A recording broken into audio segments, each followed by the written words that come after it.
Hey, welcome, friends, to episode number 41 of Audit Bites. Episode number 41. So today we're going to talk about how to stifle your audit department. Now, don't get too carried away. This isn't a how-to.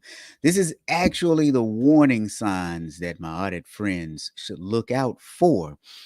But before we get started, let me remind you, you're on Audit Bites, where we give you bite-sized chunks of training, bite-sized chunks of training to help you in your audit career. We are available on all of your favorite podcasting platforms. So if you could, do me a favor, go to Apple, Spotify, wherever you listen to us.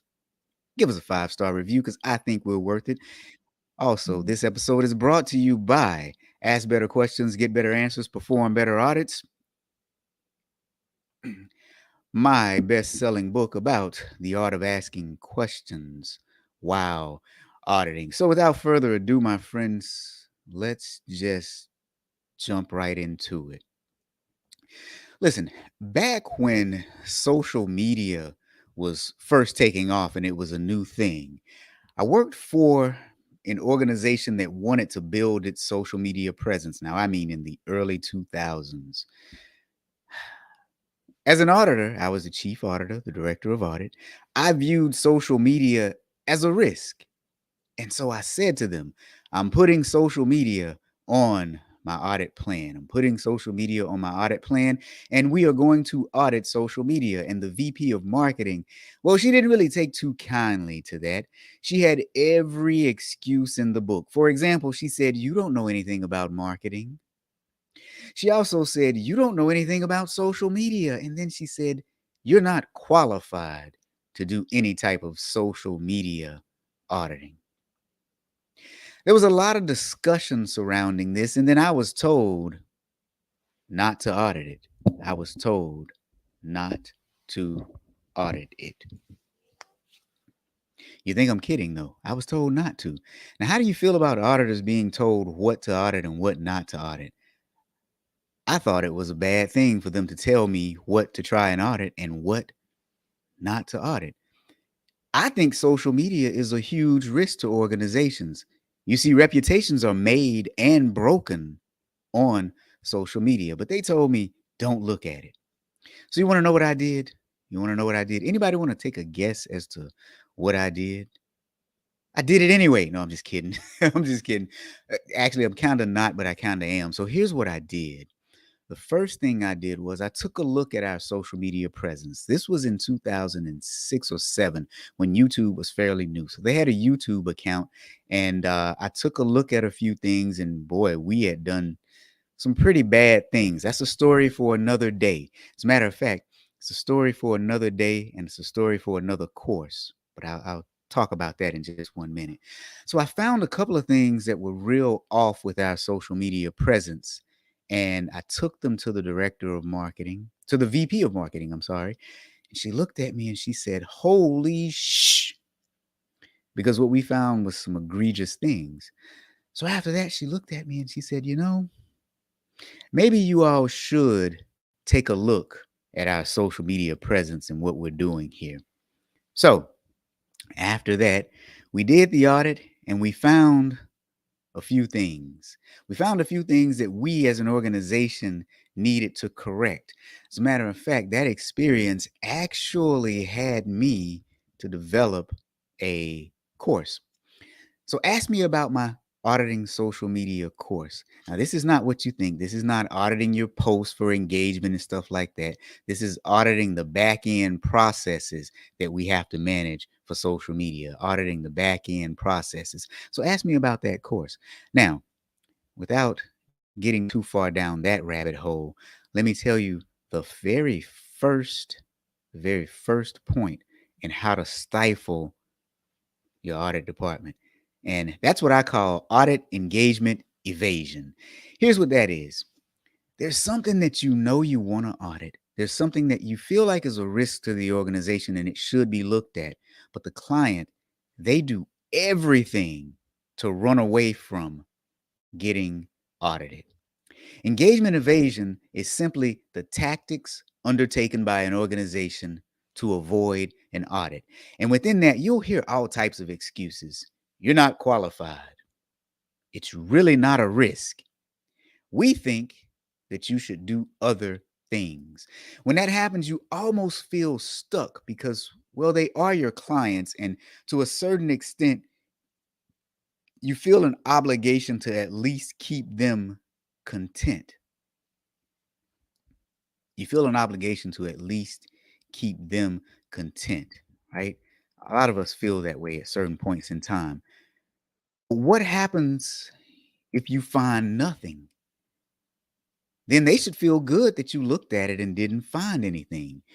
Worse yet, what happens if you do find something? So, what is the harm in simply doing an audit? What is the harm in simply doing an audit? So, how can you get past invasion, audit engagement evasion? How can you get past audit engagement evasion? Here's what I do. First thing is, I explain to them that we audit a lot of items that are high risk. We audit some items that are moderate risk, and then we audit a few things that are low risk. Sometimes things that don't appear risky on the surface, once you dig deep, they may have some embedded risk underneath. But then I also ask them, would you rather have some assurance that controls are reasonable, or would you rather just assume? But then the big question that I always ask, and I don't ask it this directly, but I'll tell you, the underlying meaning is, what are you afraid of? It's just a simple review. So oftentimes, in order to stifle internal audit departments, clients will do what I call audit engagement evasion. They will do everything in their power to try to keep you from auditing whatever it is you feel like needs to be audited. Now, that is our first way to stifle audit departments. So let's move along. Let's move along. At one point in my career, I was the audit director for a university in a fairly large city. It's a fairly large city. We had over 35 listed companies in the area. So, in theory, this should have been a great place to have a talent pool to select from in order to staff my department. Now, at one point in time, I actually needed to grow the department, and I was excited about the opportunity because of all the talent in the city. So I would post positions, I would sort through candidates, and then I would have interviews. But things always seemed to be going well up until we actually made an offer. Every offer we put out was rejected, and I started to take it personally. Like, what's wrong with working with me? It was kind of like a blow to the ego because I was wondering, really, what's wrong with working with me? So we started to ask people for feedback, and we found out that it wasn't me, at least not 100% it wasn't me. It was, well, it was the salaries that we were offering. It was the salaries that we were offering people.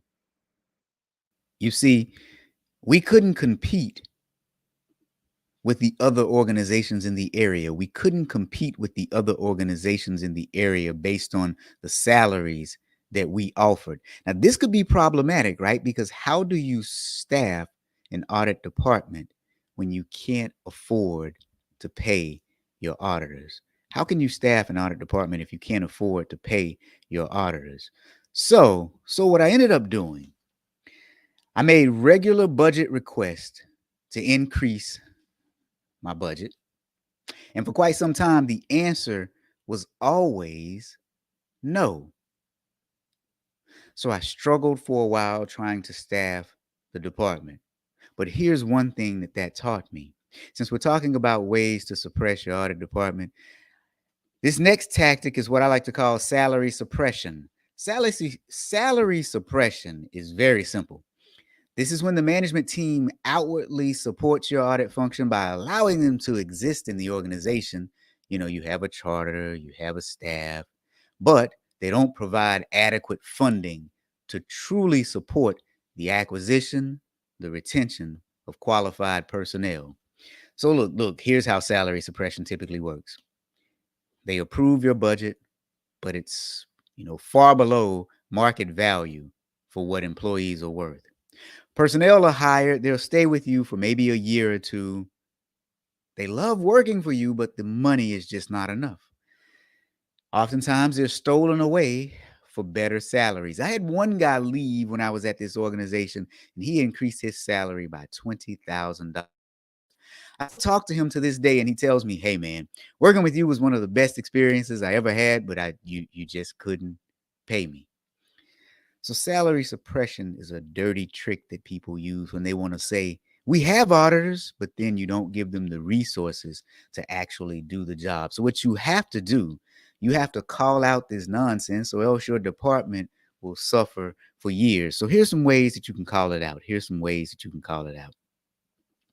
One of the first things I did was started getting salary surveys specifically for our industry and specifically in the city within which I lived. Discovered that we were paying people about 30% below market. The other thing you can do is ask people why they reject your job offers, because now you have a database of, hey, here are the reasons that they gave. And as long as the answer wasn't you, you're probably in good shape. But also, you want to keep track of how long it takes you to fill open positions, because if it's taking you a long time to fill open positions, that's an indicator of a problem. Then you want to tie all of that back to your ability to be productive, because if you're not producing results because you don't have staff, and then you realize that you're underpaying your people, that's the case that you present to your board. So, look, today we're on episode number 41 of Audit Bites, and we're talking about ways to stifle your audit staff. Ways to stifle your audit staff. Captain, what do you mean you can't be me? What's so bad about being? Oh, it couldn't be me. Yeah. Okay. Thank you. I get that. It takes me a minute sometimes to connect the dots. Sometimes I'm a little slow. You know that though, because you know me. Sometimes I'm a little slow. Now, of course, it couldn't be me. I'm a great person to work for. So, look, one way to stifle your audit department, though, seriously, salary suppression. If you have a department but you're not paying them enough, people aren't going to stay. So, listen. One time I had this client. One client was really, really, really helpful. I mean, every time we asked them a simple question, they would give us these elaborate answers. As a matter of fact, they would come to us oftentimes requesting to be audited. We thought, wow, they really get it. They understand what we do. They really, really like and respect us. That's what we thought, because we thought we had a really, really, really good relationship with this client. I mean, they were extremely, extremely helpful. We felt valued to a certain extent. But here's what we ended up learning. We ended up learning that what they were doing was they were steering us in the wrong direction. They were steering us away from the real risk within the organization. You see, they were steering us away from things that really needed to be audited. And yes, they were overly friendly in that capacity. Now, this is a dangerous practice because it stifles your audit department. It has you, well, running around in circles doing things that don't matter, doing things that don't count, doing things that don't make a difference. So, another way that people stifle audit departments is what I like to call damaging diversion. They divert your attention away from the things that matter. They divert your attention away from things that matter. Now, how can you see this happening and how can you stop it? One clue that you're being diverted is when you look at the performance metrics that they use to measure performance in the department. If you've never audited the things that they have as performance measurements, you're probably going down this black hole that doesn't count. You're probably going down this black hole that doesn't represent the real risk within the department. So you got to watch out for damaging diversion. Sometimes when people don't want you looking at things, they will divert your attention away from the things that matter and send you down this rabbit hole of things that, well, really don't matter at all. They'll send you down this trail of things that don't matter at all. So listen, friends, while we're here, I want to remind you that somebody you know, well, me, has written a really good book about how to ask questions while auditing. It's called Ask Better Questions, Get Better Answers, Perform Better Audits. If you go to Ask, Get, Perform, that'll tell you a little bit about what the book is about, and it'll take you to the Amazon store so that you can purchase it. It actually hit like #1 on the Amazon charts a while back. Let's see if we can move the needle and get it back up the charts again, especially since May is Internal Audit Awareness Month. So why not do it during this month? I said earlier, if you like the book, I said earlier, if you like the podcast, leave us a 5-star review. Now I'm asking you, if you've read this book, go give it a 5-star review on Amazon. I think everybody should read it. And that's my non-biased opinion. Okay, I'm real biased, right? So today, on episode 41, we are talking about how to stifle your audit department. And I've given you a few ways that it can be done. Audit engagement, evasion, right? That is when they do everything to try and run away from an audit. Salary suppression, that is when you have an audit department, but it's not adequately funded. So you don't have enough money to actually do the job that they want you to do. Damaging diversion, well, that's when they divert your attention away from the things that truly, truly, truly matter. Now, for the last thing, let me tell you about one of my good friends. One of my friends was responsible for managing the Sarbanes-Oxley process, even though he was an internal auditor. So what we're not going to talk about is the ugly elephant in the room. Sarbanes-Oxley is not internal auditing, and Sarbanes-Oxley is ruining internal auditing. I got a whole nother podcast on that. If you'd like to listen, go back and take a look at my catalog. But he was responsible for the Sarbanes-Oxley process, and they found a lot of things that were concerning. And when they brought the issues to management, he had issues getting them to react and correct the issues. You see, the management team viewed SOX as an audit thing, and it's not. So, needless to say, he was pulling his hair out trying to get them to address the issues because the management team didn't understand that SOX is a management issue, not an internal auditing issue. When you see that happening, it's problematic, my friends. It is problematic. Now, here's the problem with it, though. Here's the real problem with it. Responsibility without authority is very dangerous. No one should have responsibility for something and then not have the authority to be able to fix the problem that they are responsible for. I find that this not only does it make your department ineffective and inefficient, it kills the culture and the morale within your department. It kills the culture and the morale within your department. Here's the ultimate problem with that. Once your culture becomes corrupt, it takes you years to repair that damage. Once your culture becomes corrupt, it takes you years to repair that damage. So, my advice would be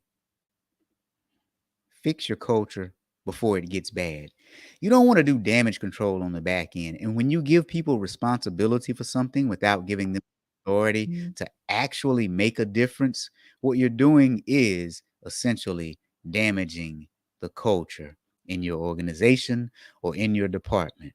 That is something that should be avoided at all costs. So, all right, friends, I want to thank you for joining me on episode 41 of Audit Bites. Again, if you like this podcast, you're an internal auditor, spread the word, tell all your friends to tune in. You can see us either live here on LinkedIn, or you can see the recording on LinkedIn. You can see the recording on YouTube, or if you have an iPhone, you can go to the App Store. If If you have an Android, you can find us in the Google Play Store. You can find us everywhere. And if you need training for your auditors, you know where to find me, www.thatauditguy.com. See you next time.